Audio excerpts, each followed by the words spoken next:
In this guide, I'm going to show you how to split screen apps on Android phone. This is the best method to do it. This is Aiden from JustPause, and before we get into this guide, make sure to like the video and subscribe to the channel with all notifications on. It really does help with the channel and it lets us know that you want more content like this, so we greatly appreciate it. If at any point throughout this guide you did have any questions, just ask them down in the comment section below and we can help you out further. I'm going to be doing my best to reply to every single comment down there. Begin by opening up one of the apps that you want to use. Let's just go ahead and say it is Play Store for the sake of this video. And it's going to pop up with a section that says drop here for pop-up view.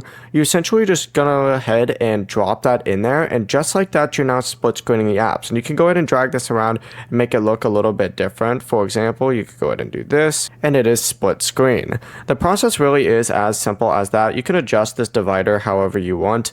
In this case, I'm just going to go ahead and close both, but that is it. The process is that simple. Before you do leave, make sure to like the video and subscribe to the channel with all notifications on. It really does help with the channel and it lets us know that you want more content like this. We'd greatly appreciate it. And if at any point throughout this guide you did have any questions, just ask them down in the comment section below and we can help you out further. I'm going to be doing my best to reply to every single comment down there. Peace.